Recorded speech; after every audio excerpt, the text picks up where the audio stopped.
सम्मान्य मातृस्थानीय मोर माँ भणी मैंने सम्मान्य मोर पूज्य पितृव्य गुरुजी मंडली तथा मोर आज अगणित श्रोता बंधु भाई भौणी मान चरण कमल ये अकिंचन रविनारायण कोटि कोटि विनम्र प्रणाम।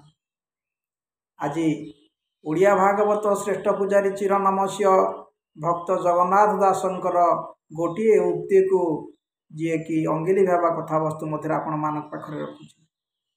तेरे भक्त जगन्नाथ दास से दिन कही कौन ए जन समाज भक्त मान को जी हितोष्ण बाणी प्रदान कर से कही कौन कर्म ही सुख दुख दाता विश्व संसारे बलवंता कर्म करणे फल पाई प्राणीता अवश्य भुंजई कर्म करिब नाना मते फलिब कर्मर आयते।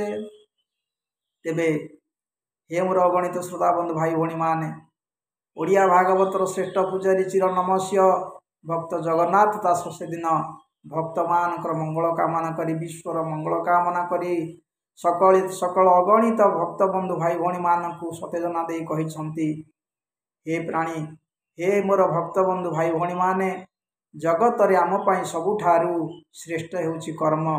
यही कर्म द्वारा आमे जी कि तल आसन रु उच्च आसन को जाई परिबा पुणी उच्च आसन रु निम्नगाम होई परिबा। तेणु राति पाइले किए दरिद्र आसन रु राजसिंहासन रे पशुछि तो तार कर्म नहीं किए से राजसिंहासन रु भिकारुणी सजुछि। तेणु ये होछि कर्ममय संसार। ये कर्ममय संसार रे सबुठारु बड़ हैला आम पाई कर्म।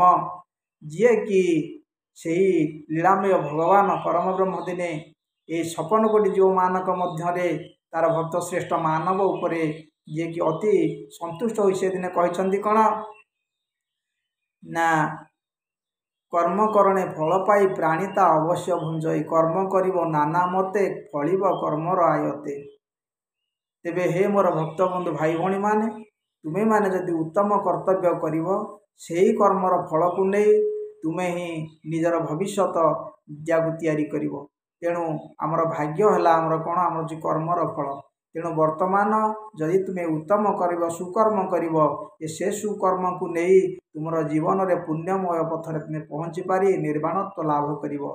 तेणु भगवान दिने कहते कौन से भगवान संतुष्ट होई भक्त अर्जुन को कहते कौन जे जदि कर्ममय संसार मध्य मानव देह दिव्य ज्ञान देखि संतोष भगवान लीलामय सकल कोटी 56 कोटी प्राणी मध्य मानव उपर श्रेष्ठ मानव उपर कहीं श्रेष्ठ से चिंता कले ना तार हो ज्ञान शक्ति अमाप। तू जदि से ज्ञान को खटाई निजक तू जदि उच्च स्तर में पहुँचाया चेष्टा करू तेज निश्चित भाव में तुम शरणातल आश्रित हो आत्मार सद्गति व निर्वाण प्राप्ति पाई चिर शांति पाइपर।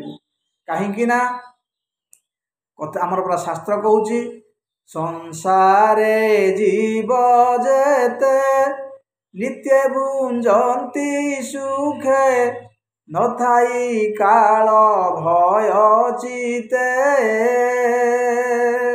एकमात्र मानवे चिंतई प्रभु नित्य एकमात्र मानवे चिंतई प्रभु नित्य आत्मार कारणे नियते से मुक्ति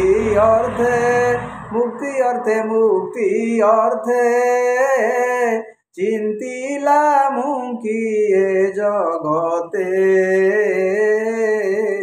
केउठु आसीछि कि अर्थे जे प्राणी हृदगते ए भाव नाई चिते जे प्राणी हृदगते ए भाव नाई चिते अज्ञानी पशु से जगते से मुक्ति अर्थे चिंतिला मुकिए जगते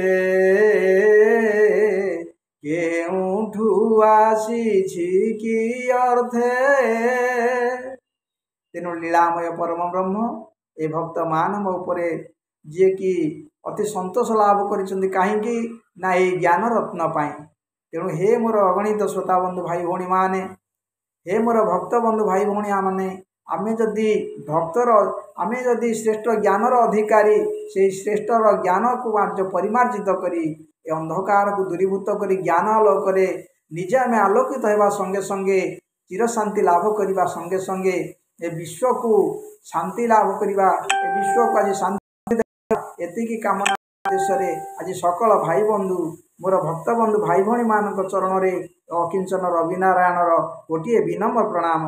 आसतु भाई माने एक मनरे से विश्व चिंतामणि चरण तल निजक समर्पण करी उचित कर्म मार्ग जाई ए विश्व को शांति भरई देवा।